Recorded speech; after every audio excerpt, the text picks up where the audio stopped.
Assalamualaikum warahmatullahi wabarakatuh.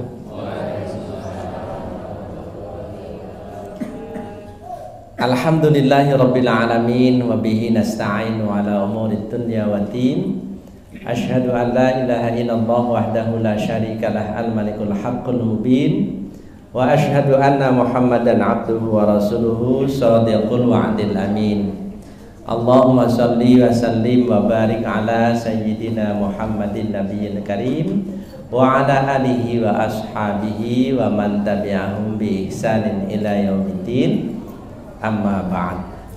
Qala Allah Ta'ala fil Qur'anil Karim, a'udzu billahi minasyaitonir rajim. Bismillahirrahmanirrahim. Walau anna ahlal qura amanu wa taqaw la fatahna 'alaihim barakatin minas samai wal ard walakin kadzabu fa akhadnahum bima kanu yaksibun. Shadaqallahul azim.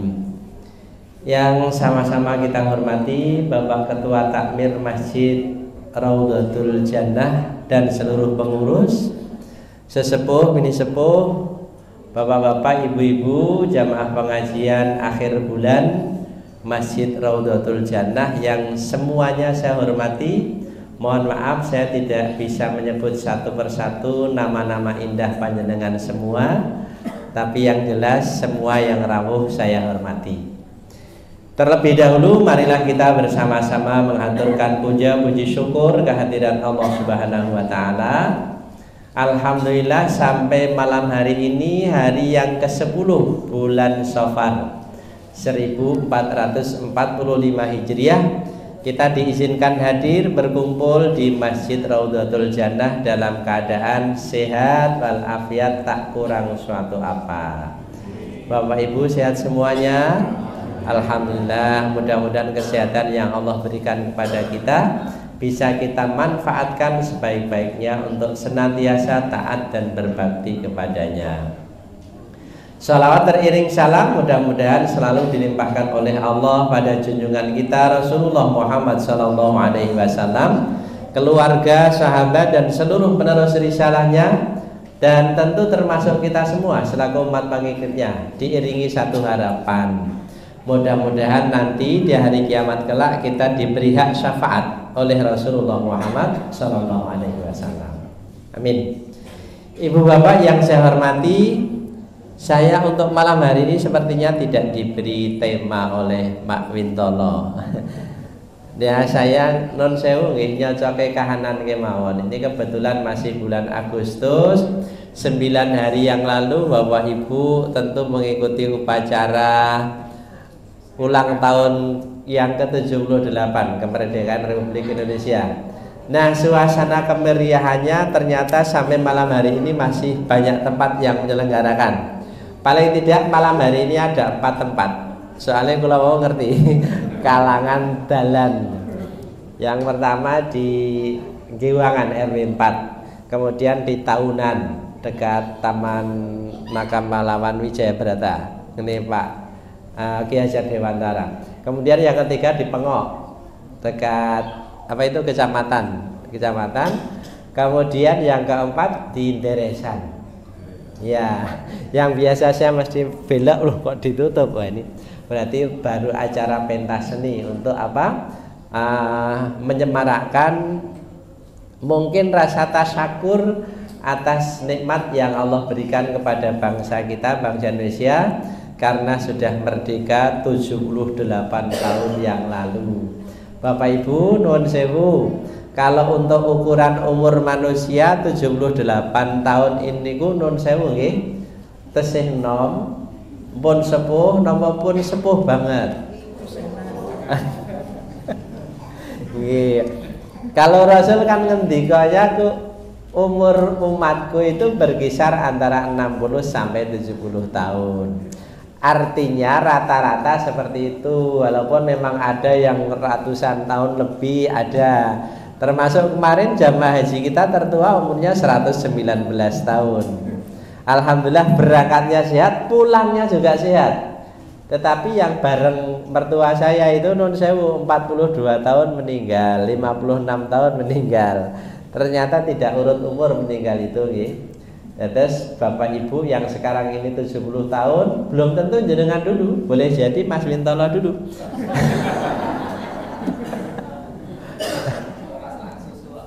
Nah, terus memang ada juga yang belum 60 tahun sudah situ. Bahkan ada anak yang baru lahir sudah bukan meninggal tapi dipateni ibu juga ada. Lebok ke kresek gitu ada. Nah Bapak Ibu 78 tahun itu kalau untuk ukuran manusia ya samun sepuh. Sudah lansia aja, sudah lansia lanjut ya. Nah ternyata Bapak Ibu ini ada renungan untuk kita semuanya. Karena apa? Karena kita juga menjadi bagian dari rakyat Indonesia ini.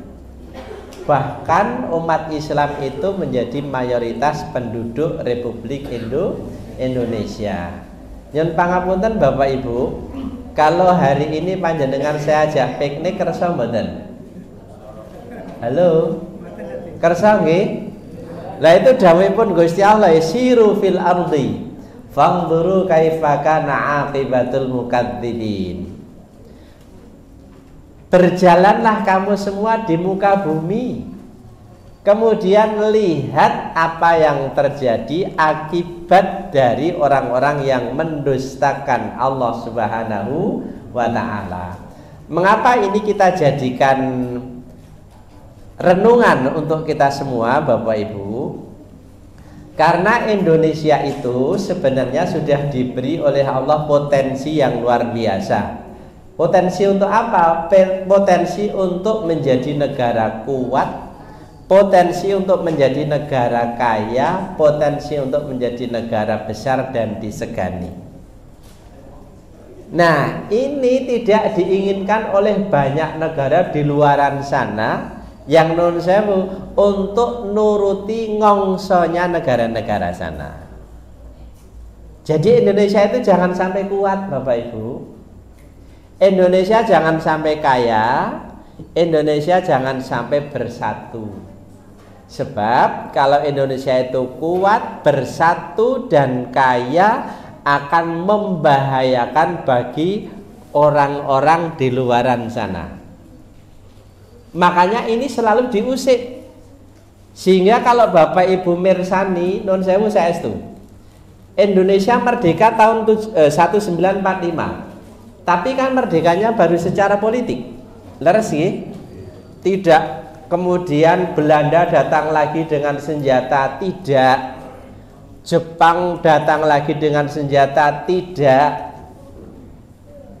Secara politik memang sudah merdeka, tetapi nyun sewu Bapak Ibu, kalau panjenengan kersa merenungkan lebih jauh, secara ekonomi Indonesia pun merdeka dereng. Halo, kok mboten kompak nih? Secara ekonomi Indonesia pun merdeka napa dereng? Buktine napa? Oh, utangnya saya oke nggih. Ya, utangnya Indonesia berapa toh Bapak Ibu? Katanya hanya 7.500 triliun. Itu yang tercatat, yang dipublish. Ternyata menurut ekonom itu UI Pak Faisal Basri itu, ternyata yang tidak dipublish itu hampir 18 triliun 18.000 triliun Bapak Ibu. Ngeri nama mboten niku? Halo, niku utangi negara kaya ngoten niku Bapak Ibu. Terus sebagai bukti bahwa negara kita secara ekonomi belum merdeka napa? Hampir semua bahan tambang, kekayaan alam yang berupa tambang niku teng Indonesia, letaknya di Indonesia tetapi dikuasai oleh asing. Tambang emas di Timika dikuasai oleh asing. Tambang emas di NTB, di Newmont dikuasai oleh asing. Gas alam di Aceh dikuasai oleh asing. Minyak bumi yang bertebaran di berbagai tempat itu dikuasai oleh asing. Nikel yang di Cina, yang di Sulawesi dikuasai oleh asing. batu bara yang di Kalimantan dikuasai oleh asing, itu tambang yang macam-macam dikuasai oleh asing. Nah Indonesia apa? Kebagian tarik tambang setahun sekali. Tangannya loro do seneng banget. Jadi Indonesia itu kemerdekaan ekonomi belum terbentuk. Itu ekonomi. Yang kedua, budaya. Indonesia pun merdeka dereng. Halo. Wah. Kalau dikatakan sudah merdeka, tapi kita harus waspada. Ada budaya-budaya asing yang berargumen dengan HAM untuk bisa diterima di seluruh negara. Napa menika Bapak Ibu? LGBT. Pirsa nggih? Bahkan sekarang ini sudah ada 32 negara di dunia ini yang mengesahkan undang-undang perkawinan sejenis. Wong lanang entuk kawin karo wong lanang, wong wedok entuk kawin karo wong wedok. Lah wingi ngeri melih Bapak Ibu, seandainya tidak dicegah dan tidak ada protes dari masyarakat, mungkin tambah satu lagi, ngawin kewan dirayakan, mantu kire. Halo, sak jeke urip kula sek ngerti niku, mantu kire ngangge adat Jawa, biayanya cuma 200 juta. Niku lak ngece wong Jawa nggih, dan seolah-olah mereka mengatakan kelasmu ki wong Jawa mung padha karo kire. Jenengan terima mboten ngoten niku? Wingi nderek protes mboten? Ya Allah. Kok yo ono wae. Masya Allah. Itu budaya. Lah Indonesia itu dulu ndak mengenal yang nama LGBT kok Bapak Ibu. Wah sekarang ini ya karena katanya itu karena HAM, hak asasi manusia, maka keinginan-keinginan yang semacam ini, pengakuan-pengakuan yang semacam ini dipaksakan untuk diterima oleh semua negara. Bapak Ibu pirsa LGBT nggih? L-nya itu lesbian, wong wedok senengan karo wong wedok. Menawi gawe menika wong lanang senengan karo wong lanang. Kemudian biseksual niku wong lanang gelem karo wong lanang ning ya gelem karo wong wedok. Niku basa Inggrise ngeragas. Bahasa Prancisnya celutrak. Nah kemudian T-nya itu transgender. Transgender itu Bapak Ibu awalnya itu wong lanang medoi, wong wedok ngelanangi. Itu sudah dilaknat oleh Allah. Ada orang laki-laki berpenampilan seperti perempuan, atau sebaliknya perempuan berpenampilan seperti laki-laki, kedua-duanya dilaknat oleh Allah Subhanahu wa taala. Bahkan mereka menuntut untuk merubah jenis kelamin itu harus diizinkan. Nun sewu itu sudah terjadi loh Bapak Ibu. Wong lanang kepengin dadi wong wedok ya kudu entuk, wong wedok kepengin dadi wong lanang ya kudu entuk. Nek saking wong lanang jadi perempuan berubah kelamin niku ngoten niku, nun sewu kula iso mbayangke. Rada gampang gitu hanya dakarnya itu diambil kemudian konstruksi bangunannya itu diubah sedikit. Ning sing kula rada kangelan bayangke nek wong wedok kepengin dadi wong lanang. Kula kangelan bayangke. Lan ora sak tak bayangke.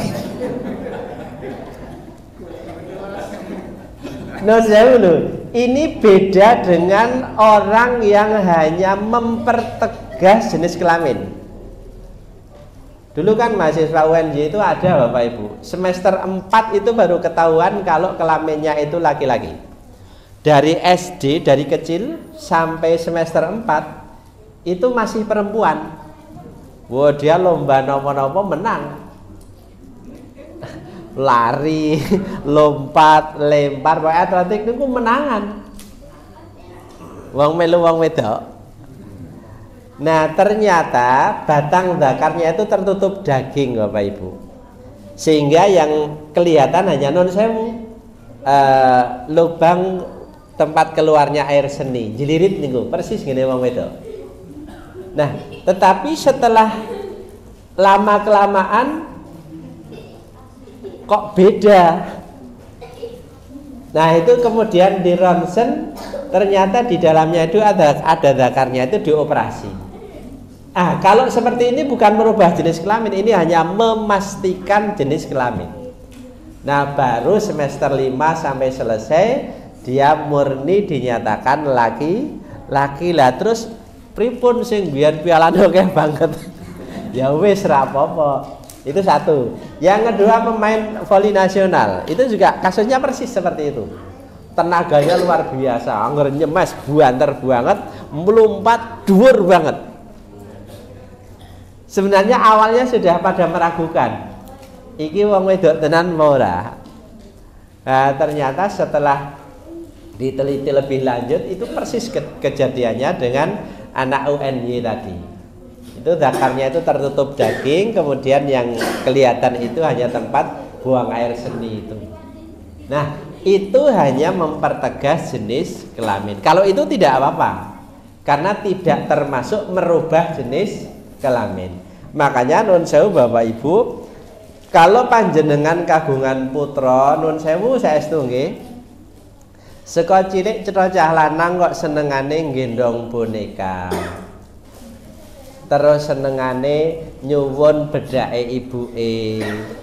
Niku nun sewu ampun dituruti, malah terus ditari. Le kowe kepengin boneka sing kaya ngapa le? Tak tungokke le. Niku mangke salah kedaden Bapak Ibu. Atau anak kecil perempuan iki kok senengane nendangi kancane. Nah, penyimpangan-penyimpangan yang seperti itu harus segera diatasi, diantisipasi. Jangan sampai kemudian tumbuh berkembang setelah dewasa kangelan lendandani. Bu nun sewu, Bapak nun sewu, panjenengan nek mirsani wonten tiang kakung ngagem stocking ngoten nggih, terus ngagem rok, terus bedaan dibuat secantik mungkin, kemudian nun sewu saestu payudarannya pakai suntik silikon, kemudian pakai wig. Niku wong lanang lho. Sing kaya ngoten niku biasane nek nyenengi wong lanang napa wong wedok? Wong lanang. Kula nate Bapak Ibu ajeng ceramah teng Klaten. Nilai dipethuk to teng Prambanan, daerah Prambanan lha akeh banget wonten niku. Kula kaget ra. Mobile lak raket dibuka kacane niku. Lah ngerti-ngerti dicedhaki ganteng sekali. Wah, teratap kula. Nah, itu Bu, itu mereka menapa? Memaksakan diri untuk diakui eksistensinya. Nah, ini yang semacam ini komunitasnya sudah banyak sekali. Kalau tidak hati-hati, anak-anak laki-laki kita itu juga akan masuk dalam komunitas itu.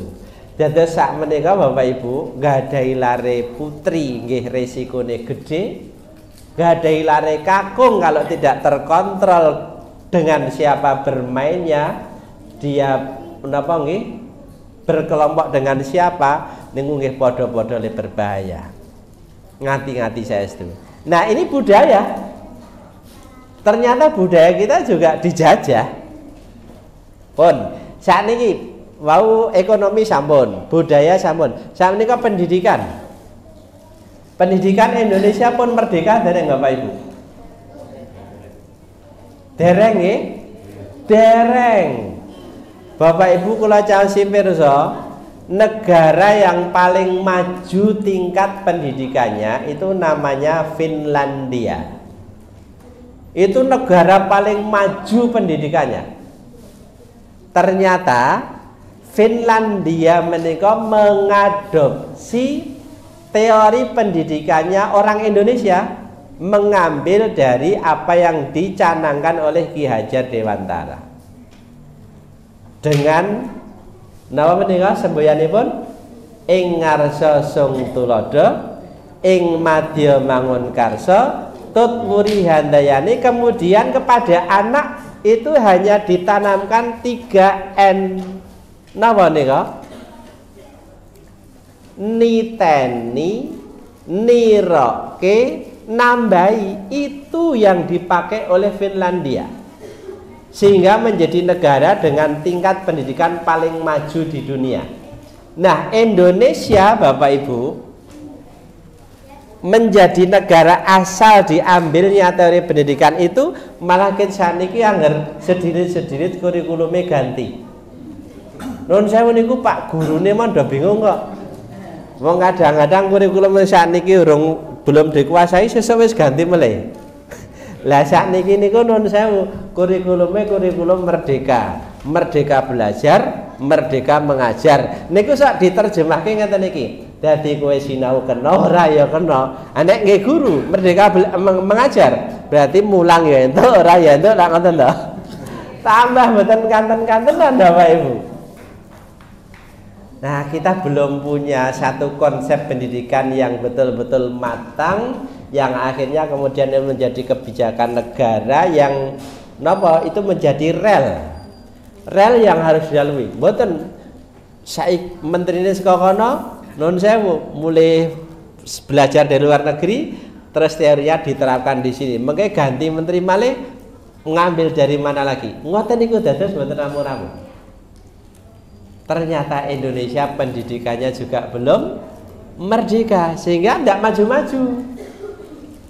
Nah, Bapak Ibu yang saya hormati, nun sewu saestu, apa yang saya sampaikan itu masuk bagian dari orang-orang yang memang tidak senang Indonesia itu maju, kuat, dan kaya. Dan sayangnya banyak kemudian orang-orang di Indonesia yang masuk ke perangkap itu. Tadi saya matur, kalau dari potensi, Indonesia itu kurang apa?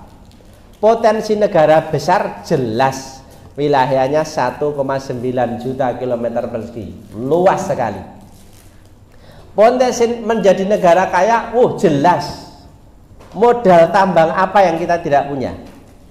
Kata Profesor Mahfud nun sewu nggih, seandainya bahan tambang yang ada di Indonesia itu dikelola dengan benar dan tidak ada uang yang mampir-mampir, maksudipun korupsi, maka hari ini Bapak Ibu, setiap bulan setiap kepala, bukan setiap keluarga loh, setiap kepala akan mendapat subsidi 20 juta per bulan. Catatan, kalau bahan tambang yang ada di Indonesia dikelola sendiri dengan sebaik-baiknya, setiap kepala setiap bulan mendapat subsidi 20 juta. Nek ngoten niku tenan pripun Bapak Ibu? Kinten-kinten dalu niki jenengan ngaji napa mboten? Kok ketoke ora lho malahan. Kula terus mbayangke ya iki nek sak keluarga iki ayah, ibu, 3 anak setiap bulan sudah dapat subsidi 100 juta. Malah bendina mung neng mall ra tau neng pengajian. Nggih napa mboten Bapak Ibu? Nggih. Itu baru bahan tambang, belum hasil hutan. Belum hasil laut Bapak Ibu. Nah, niki wau nggih prolog untuk renungan malam hari ini. Soalnya napa? Nanti kita akan mencoba melihat beberapa negara non sewu yang awalnya diberi oleh Allah potensi menjadi negara hebat, tetapi akhirnya hancur. Bapak Ibu kepingin berapa? Contohnya, halo, 2. Sepakat nggih 2 mawon nggih? Baik, 2. Pertama jenengan badhe kula jak piknik teng negeri Sabak. Bapak Ibu pernah mendengar negeri Sabak? Kerajaan Sabak? Kerajaan Sabak itu adalah sebuah kerajaan yang eksis 1300 tahun sebelum Masehi. Jadi kira-kira jaraknya dengan kelahiran Rasul itu 2000 tahun. Itu kerajaan Sabak. Mencapai zaman keemasannya di bawah pimpinan Ratu Balkis. Nah, kalau itu mesti diingat terusan. Di mana negeri Sabak itu? Di negara Yaman. Kalau sekarang di negara Yaman lokasinya. Beribu kota di Ma'rib. Secara tersurat Allah memberikan informasi ini ada di surah Sabak, 2 surat sebelum surah Yasin, mulai dari ayat 16. Allah berfirman begini Bapak Ibu. A'udzu billahi minasyaitonir rajim. Laqad kana li sab'in fi maskanihim ayah jannatani ayyamini wa shimal kulu mir rizqi rabbikum washkurulah baldatun thayyibatun wa rabbun ghafur. Kalau Bapak Ibu mungkin yang kalimat potongan kalimat terakhir ini yang sering mendengar. Napa? Baldatun thayyibatun wa rabbun ghafur. Jadi sebuah baldah, sebuah negara yang thayyibah, yang baik, rakyatnya tenang, tanahnya subur, curah hujan cukup, kemudian suhunya mendukung. Kalau seperti itu kan enak banget kita eling bayangke nggih. Nah, negeri Sabak itu Bapak Ibu saking makmurnya itu sebenarnya berawal dari inisiasi pimpinannya itu membangun sebuah bendungan luar biasa besarnya. Namanya Bendungan Ma'rib. Kok disebut Bendungan Ma'rib? Karena bendungan itu ada di kota Ma'rib, ibu kotanya kerajaan Sabak. Panjangnya Bapak Ibu bendungan itu 620 meter, hampir 1 kilo panjangnya bendungan itu. Kemudian tebalnya berapa? 60 meter. Tingginya berapa? 16 meter. Itu jadi bendungan yang luar biasa kuatnya. Nah, bendungan itu Bapak Ibu digunakan untuk menampung air, yang air itu kemudian disuplai untuk mengairi sawah yang ada di kanan kiri sungai. Makanya disebutkan jannatani ayyamini wa shimal. 2 buah kebun yang ada di kanan dan kiri sungai. Jadi dengan bendungan itu untuk irigasi mencukupi air yang ada di kebun kanan dan kiri sungai itu Bapak Ibu, akhirnya semuanya menjadi sebuah lahan yang subur, menumbuhkan banyak sekali buah-buahan. Apa perintah Allah Subhanahu wa taala? Kulu mir rizqi rabbikum washkurulah. Makanlah rezeki dari Tuhanmu, tapi jangan lupa bersyukurlah.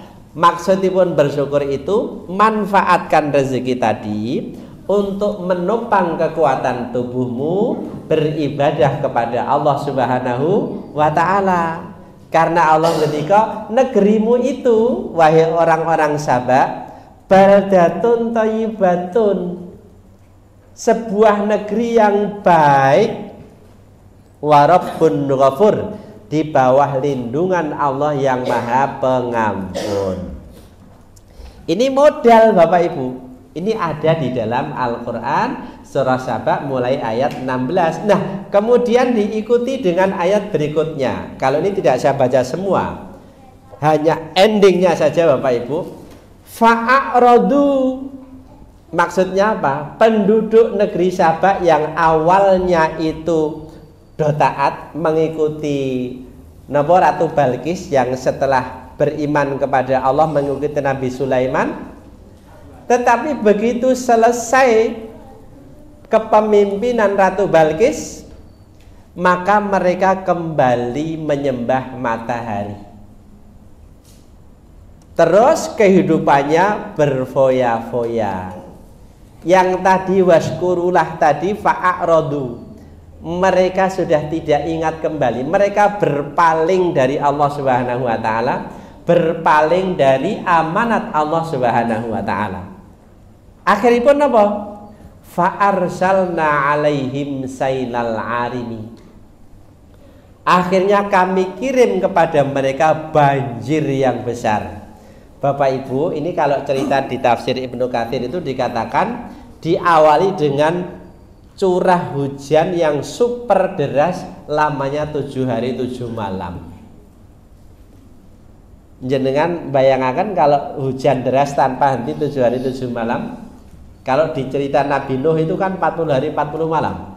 Kalau yang di Ma'rib itu 7 hari 7 malam. Hujan deras tanpa henti, Bapak Ibu. Akhirnya bendungan itu jebol, tidak mampu menampung air. Tetapi itu diawali sebenarnya dengan banyaknya non sewu muncul tikus-tikus yang dikatakan di beberapa tafsir itu tikusnya itu sebesar kucing. Bukan kucingnya sebesar tikus loh nggih. Tikusnya sebesar kucing, Bapak Ibu. Dan itu ngrogoti atau membuat lubang-lubang di bendungan itu. Lah padahal namanya lubang, ada air kemudian kalau cara Jawa itu golek dalan dhewe itu mesti ngerusak. Betul ya? Apalagi banyak lubang yang besarnya sebesar tubuh tikus yang tikusnya sebesar kucing. Lah begitu air buah tidak bisa ditampung lagi dengan kekuatan bendungan itu jebol. Setelah jebol, apa yang terjadi?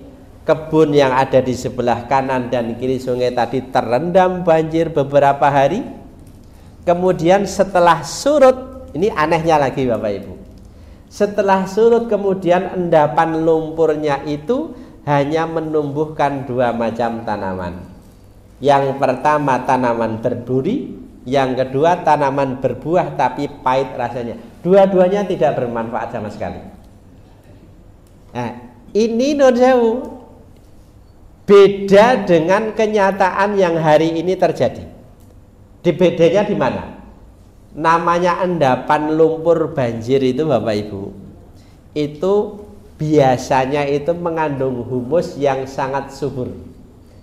Kula saged cerita mengaten, nah kula niku omah kula pinggir Kali Progo. Kali Progo niku angger bar banjir Bapak Ibu, linete niku nuwun sewu, ditunggu tidak usah 1 bulan. Beberapa minggu saja terus tukul niku wit terong, wit tomat, wit lombok gerek jeboli niku. Jan subur banget terus ditandur teng omah. Itu yang saya lakukan ketika saya masih di tepi Kali Progo, zaman cilikan kula wonten niku Bapak Ibu. Nah, ini kan bertolak belakang dengan kenyataan yang semestinya. Endapan lumpur banjir karena jebolnya bendungan Ma'rib Kolowau ternyata tandus Bapak Ibu. Setelah itu maka riwayat kerajaan Sabak selesai. Dan sekarang negara Yaman itu adalah sebuah kawasan di Jazirah Arab yang paling tandus tanahnya. Oh niki nggih jenengan awak nyon kali to. Ini satu Sabak. Punya potensi untuk bagus, tetapi karena mereka kemudian lupa kepada Allah, mendustakan Allah Subhanahu wa taala, akhirnya menjadi sebuah kerajaan yang mundur. Hancur kalau bahasa kita. Nah sekarang yang kedua Bapak Ibu, ini tidak ada di Al-Quran, tetapi ada di apa itu kawasan geografi yang bisa kita lihat. Kalau tadi di Yaman bagian dari benua Asia, sekarang Bapak Ibu akan saya ajak pikniknya lintas benua. Kemana? Ke Afrika Timur. Bapak Ibu pernah tindak mriko? Aku nggih dereng. Nah di Afrika Timur itu Bapak Ibu, itu dulu di zaman Nabi Muhammad masih hidup, itu ada sebuah kerajaan yang sangat-sangat besar, sangat-sangat kuat. Namanya kerajaan Habsyi. Kawasannya namanya kawasan Habasyah. Kawasannya namanya Habasyah, kerajaannya namanya kerajaan Habsyi. Waktu itu rajanya yang sangat masyhur namanya Raja Najasyi. Itu Bapak Ibu, wilayahnya itu ada hutan tropis yang sangat luas yang menjadi penopang kesuburan wilayah mereka. Namanya kerajaan apa tadi Bapak Ibu? Habsyi. Saking suburnya tanah, saking makmurnya kerajaan itu, saking adilnya rajanya, saking tentramnya rakyatnya, pernah Rasul itu mengadakan ekspedisi hijrah ke sana. 16 orang terdiri dari 11 laki-laki dan 5 perempuan malam-malam mencoba mencari suaka ke sana.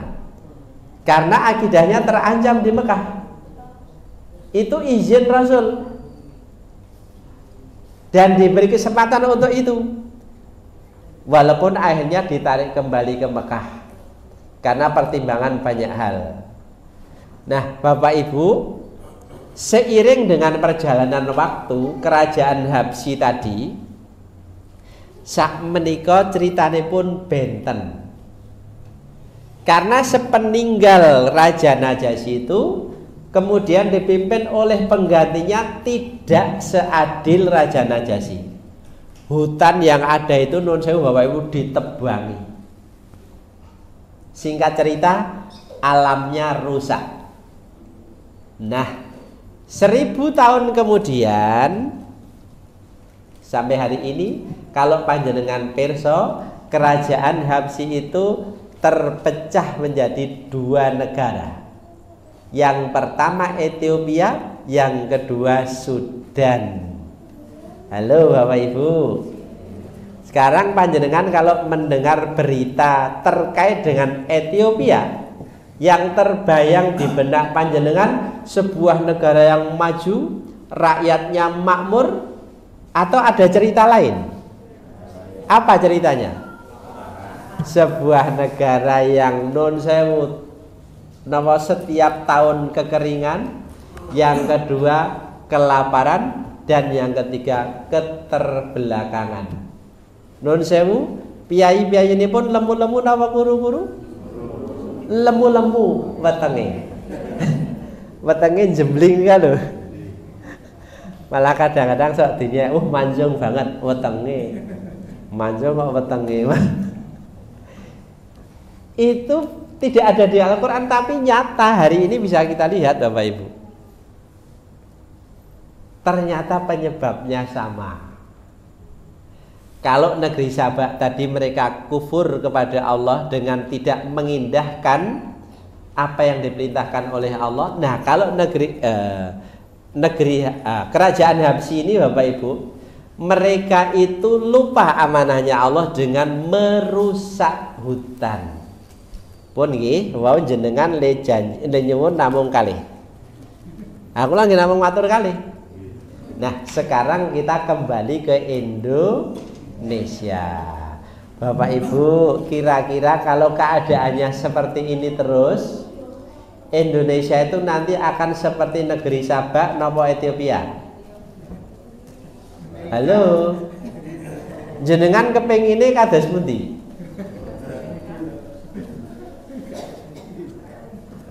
Wah, kalau kerajaan Habsyi diberi napa hutan yang sangat luas kemudian ditebangi, akhirnya sirna hutan itu. Padahal hutan itu Bapak Ibu panjenengan pirsa itu menjadi jaminan siklus air dan udara. Niku hutan. Artinya kalau hutan itu ditebangi habis, secara otomatis siklus air dan udara itu akan terganggu. Saat ini kita di Indonesia Bapak Ibu. Indonesia itu sebelum merdeka, ini menurut almarhumah Profesor Umi Haniin, guru besar Fakultas Kehutanan UGM. Beliau sudah sedo. Tapi beliau dulu waktu masih sugeng itu pernah menulis artikel begini Bapak Ibu, yang isinya itu sebuah ungkapan keprihatinan. Awalnya beliau mengatakan tidak ada negara di dunia ini yang diberi hadiah oleh Allah hutan tropis yang luasnya melebihi hutan tropis Indonesia. Berapa kata beliau? 120 juta hektar. Tetapi kalimat itu belum selesai. Tetapi sayang saat ini dari 120 juta hektar itu yang sudah rusak 60%. Halo. Lah nek 60% pinten? 72 juta hektar Bapak Ibu. Berarti yang masih itu 48 juta hektar. Itu beliau menulis waktu itu tahun 90-an. Kamu kok pendak tahun hutan di Sumatera dan di Kalimantan niku nyun sewu kebakar napa dibakar? Ini kata orang-orang yang sering ke Kalimantan Bapak Ibu nyun sewu kula namung sok ngrungokke. Itu ternyata hutan-hutan lindung di Kalimantan itu niku yang rimbun itu sekarang hanya yang ada di tepi jalan. Rimbun. Nah, terus tengahnya napa? Pun kotong. Entah berubah menjadi sawit, entah berubah menjadi lahan tambang. Seperti itu. Coba kalau kemudian ini dibiarkan, kemudian hutan di Indonesia habis, mungkin tidak Indonesia nanti seperti Ethiopia. Halo, mungkin betul Bapak Ibu? Mungkin, sangat mungkin. Ning lak ae dhewe mboten kepengin kaya ngoten niku to? Jelas tidak. Kita tidak ingin seperti itu. Maka kalau tidak ingin seperti itu, Gusti Allah mengingatkan kepada kita. Niku surah Al-A'raf ayat yang ke-96. Gusti Allah ngendika, konsep menjadi sebuah negara yang dinaungi keberkahan oleh Allah itu ternyata hanya dua. Napa? Walau anna ahlal qura amanu wattaqau la fatahna alaihim barakatim minas samai wal ard walakin kadzabu fa akhadnahum bima kanu yaksibun.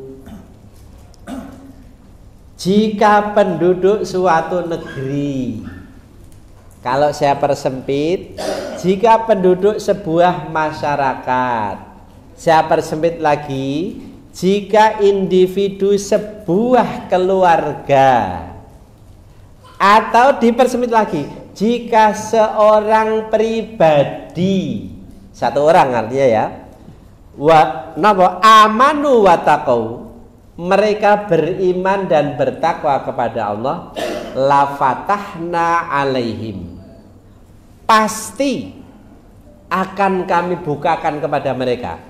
Gusti Allah yang ngendika niku pasti loh Bapak Ibu. Mboten mungkin lagi, pasti.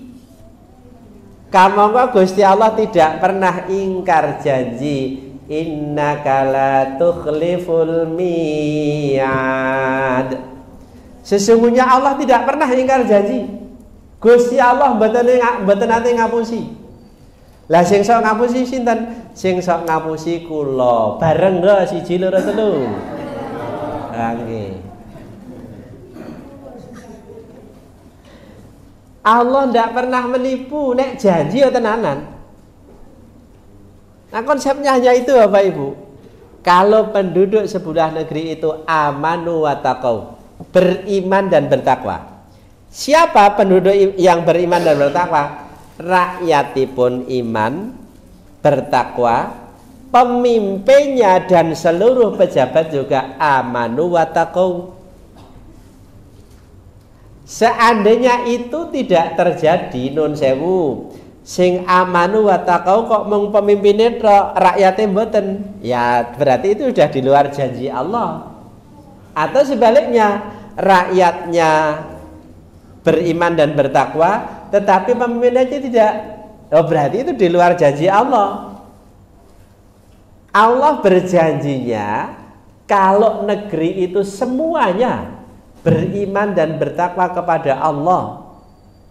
Berarti ini kewajiban kula lan panjenengan membentuk pribadi kita masing-masing yang amanu wa taqau, kemudian mengajak keluarga kita, mengajak masyarakat di sekitar kita, nanti akan terbentuk sebuah negara yang semua penduduknya amanu wa taqau.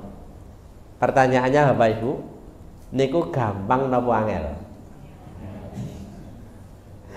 Kita angel pun banget Bapak Ibu. Ya makanya wajar kalau negara kita keadaannya seperti ini. Ana wong sing wongsone ra kira-kira kaya-kaya negara ki arep diuntal dhewe. Wonten mboten sing ngoten niku? Banyak Bapak Ibu. Kamangka kula lan panjenengan sudah diajarkan oleh Allah untuk menyadari kehidupan kita itu, kebutuhan kita itu yang paling esensi sebenarnya sedikit. Berapa? Ya yang hanya ditampung di perut kita ini. Lah mboten oke to janjane. Coba Bapak Ibu, kalau manusia itu betul-betul menghayati pelajaran dari puasa, mboten nonton wong-wong. Ya kebutuhan kita itu hanya perut kita. Paling kemudian mikir perut keluarga. Nek sakniki nak mboten.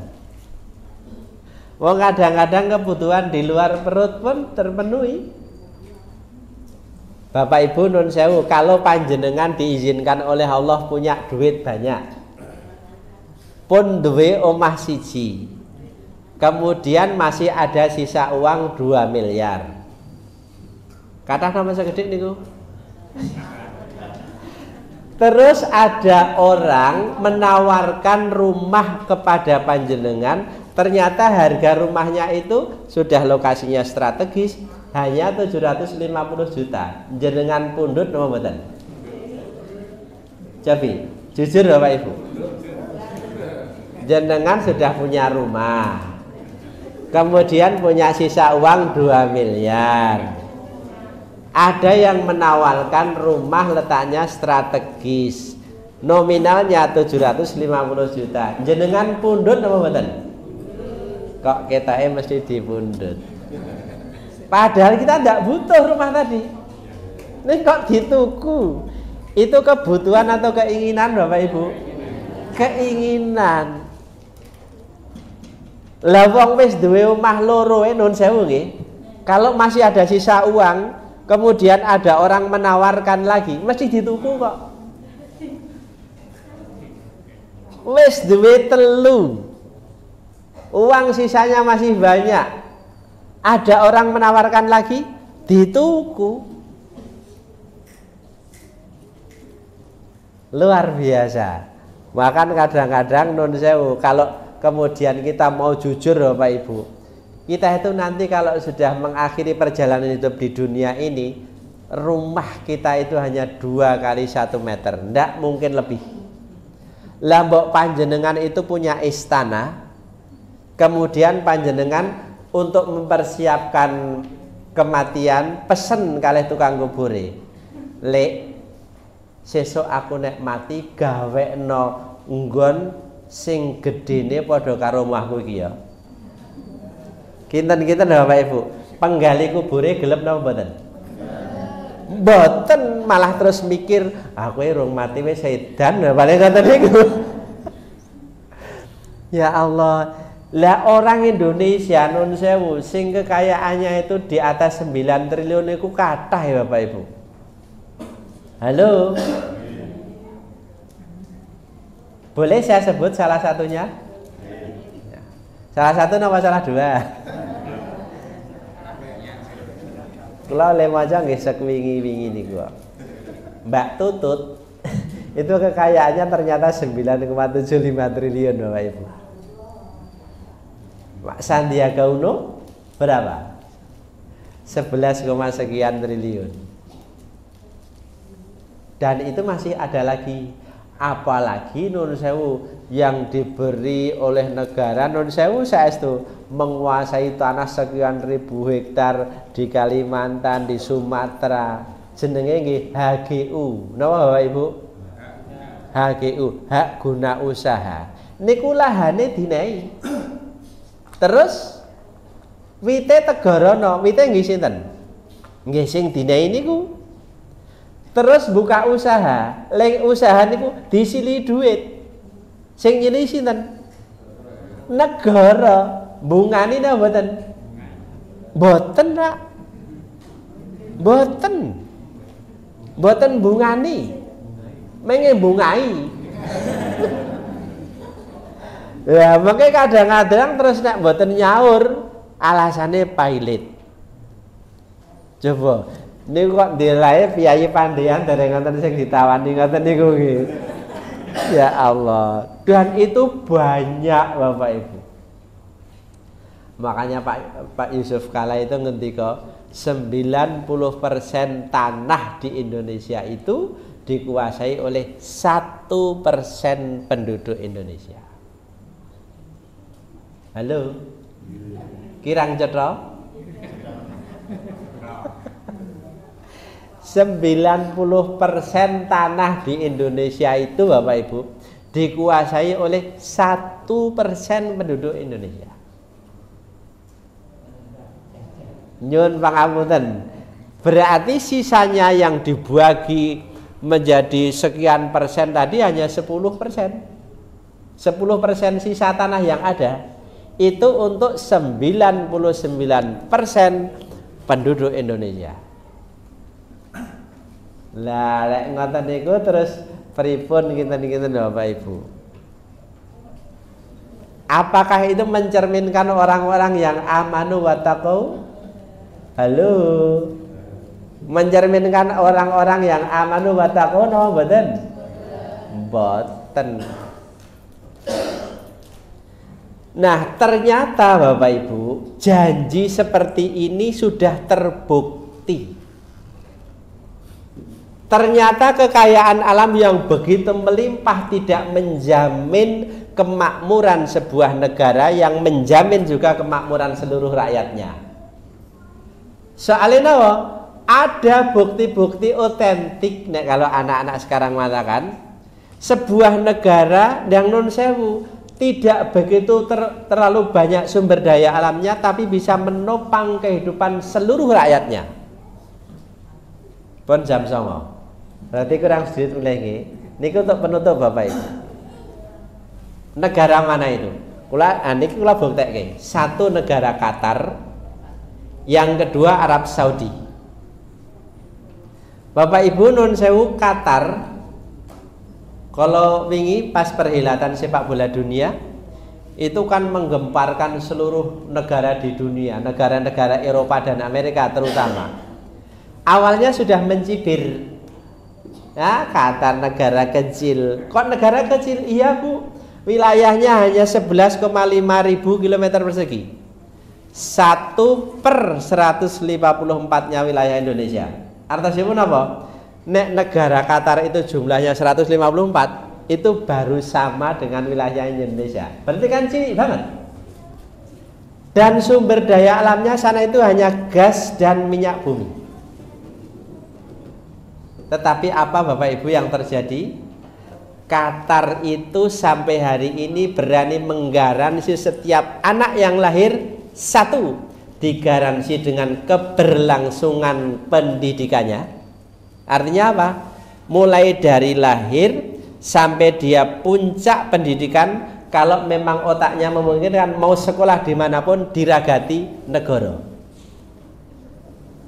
Yang kedua, dijamin kesehatannya. Maksudipun boten sehat ratu loro boten. Ning nek loro digaransi kamu mau berobat di mana sampai sembuh. Kalau memang memungkinkan silahkan. Jadi pendidikannya digaransi, kesehatannya digaransi. Yang hebat lagi apa? Umur 40 tahun kepala keluarga kok belum mampu membuat rumah, digawe ke rumah. Itu negara Qatar, Bapak Ibu. Ayo jenengan kepengin mboten mriko? Mang mriko. Padahal wilayah cilik, sumber daya alamnya tidak seperti yang kita punya, Bapak Ibu. Sampai kemarin waktu perhelatan sepak bola dunia, semua negara yang dari sono Eropa, Amerika itu mencibir, mungkin Qatar kok Arab melaksanakan menjadi tuan rumah perhelatan sepak bola dunia. Tidak bisa. Setelah terjadi, Bapak Ibu, mereka gigit jari semua. Qatar kok iso ya mengeluarkan uang itu cuma 200 miliar dolar, Bapak Ibu. Halo. Pinten niku? Itu kalau dikonversi dengan rupiah 3.140 triliun, Bapak Ibu. Halo. Itu 21 kali perhelatan sepak bola dunia sebelum di Qatar. Dengan sekali perhelatan sepak bola di Qatar niku kalah akeh biayane. Lho kok iya? Karena 21 kali sebelum di Qatar paling mahal itu hanya menghabiskan uang 15 triliun. Nek ping selikur itu hanya 3.015 triliun. Ayo. Kamangka wingi niku 3.140 triliun. Coba niku. Niku nek mboten sugih napa iso? Lak mboten to nggih? Mak dadi wong sugih sembodo, Bapak Ibu. Kok sembodo pripun? Kemarin sudah akan diboikot oleh beberapa negara. Itu sponsor utamanya kan pabrik bir di Perancis. Itu sudah istilahnya pun menyubsidi itu 1 triliun. Tapi Qatar, Bapak Ibu, mengatakan kamu boleh ikut sepak bola di negara kami, tapi jangan sampai membawa bir dari negaramu. Wah, awalnya Perancis geleng. Kalau bir tidak bisa masuk ke Qatar, kami akan cabut subsidi. Kami tidak akan ikut. Niku nek teng Indonesia pripun Bapak Ibu? Kinten-kinten. Wah, ya aja nek kowe ra melu ya aja sida wae melu wis ra apa-apa bire mlebu kan gitu to nek Indonesia kinten-kinten ngoten. Tapi Qatar mengatakan tidak. Kamu kemarin habis berapa subsidinya? 1 triliun. Tai joli. No, mboten gleleng niku Bapak Ibu. Terus dari Belanda, Denmark, Belgia niku termasuk Australia, niku motor mabure pun dicat ngangge warna pelangi. LGBT. Maka Qatar mengatakan warna-warna seperti itu tidak boleh masuk di negara kami. Lah bagaimana kami yang sudah ngecat motor Marlboro kayak banget? Tai joli. Ya Allah. Makanya setelah itu Bapak Ibu, negara Qatar itu menjadi sebuah negara non sewu sukses menyelenggarakan sepak bola dunia. Yang kedua, sukses dalam berdakwah, menapa istilahnya pun melunakkan hati orang-orang terutama dari Eropa dan Amerika, sehingga banyak orang-orang dari Eropa dan Amerika itu yang akhirnya oh seperti ini toh ternyata Islam. Sehingga kemarin karena tidak ada minuman keras, tidak ada insiden yang terjadi di Qatar. Mboten nonton jenenge tawuran, mboten nonton teng di luar stadion kemudian ada hal-hal yang tidak diingat, tidak ada. Niku Qatar Bapak Ibu. Karena apa? Jaminannya Allah Subhanahu wa taala. Jika penduduk suatu negeri aman wa taqau, pasti dijamin keberkahan oleh Allah Subhanahu wa taala. Tadi Qatar. Nah, sekarang yang terakhir tenan ini. Arab Saudi Bapak Ibu. Arab Saudi itu punya hutan tidak? Mboten. Pohonnya banyak apa tidak? Tidak. Terus apa? Cadangan minyaknya? Maksudnya pun hasil tambangnya hanya minyak. Cadangan minyaknya di Arab Saudi itu Bapak Ibu, ini masih konon katanya loh. Karena Indonesia itu punya cadangan minyak yang belum dieksplor, belum dieksplorasi, itu katanya terbesar di dunia. Di mana itu? Di Kepulauan Seribu. Itu belum dieksplorasi. Nah, Arab Saudi itu Bapak Ibu, seandainya tidak punya cadangan minyak, kemudian mereka itu hanya hidup dari visa orang-orang yang berkunjung ke sana, non sewu, ngubengi Ka'bah kalau bahasa kita, bertawaf untuk umroh dan haji setiap tahunnya. Itu visa yang masuk ke sana itu cukup untuk menghidupi seluruh rakyat di Arab Saudi. Ini mengabaikan tambangnya, padahal gone kering kerontang Bapak Ibu. Kok bisa seperti itu? Karena Allah sudah berjanji. Itu negaranya para nabi. Lah pun saat ini penutup. Nek Indonesia niku kepingin sing kaya ngoten niku, artinya keberkahan dari langit dan bumi itu kepingin masuk dalam garansi Allah Subhanahu wa taala. Sekali lagi, tawaran dari Allah hanya satu. Buat setiap penduduk di negerimu, nggih negeri iki kula lan panjenengan, untuk apa? Untuk amanu wa taqau. Kalau itu sudah terwujud di masing-masing pribadi orang-orang yang ada di negeri ini, pasti keberkahan Allah akan turunkan dari langit dan bumi. Toto titi tentrem kerto raharjo gemah ripah loh jinawi. Tongkat batu dan kayu jadi tanaman. Pun ngaten mawon uripe tentrem, duwite kebak. Wah kok kita dia mangkale nyeneng gitu nggih. Nggih makaten mawon Bapak Ibu, sekedar renungan singkat terkait dengan perjalanan negara kita yang tentu banyak hal yang harus diperbaiki. Kalau memperbaiki yang besar belum bisa, kita perbaiki mulai dari diri kita masing-masing. Yang sederhana-sederhana dulu. Memperbaiki sholatnya, memperbaiki ibadah yang lain. Nah nanti insya Allah akan menjadi semacam penyuluh, semacam penerang di kegelapan yang ada di sekitar kita masing-masing, sehingga kita nanti akan menjadi pribadi-pribadi yang baik, keluarga-keluarga yang baik, masyarakat yang baik, dan akhirnya negara yang baik insya Allah. Begitu Bapak Ibu yang dapat saya sampaikan. Kalau ada benar dan manfaatnya, semuanya datang dari Allah, bukan datang dari saya. Tapi jika banyak hal yang dirasa kurang pas, saya yang salah, saya yang khilaf, saya hanya bisa mohon maaf yang setulus-tulusnya. Akhirul kalam, billahi taufiq wal hidayah. Wassalamualaikum warahmatullahi wabarakatuh.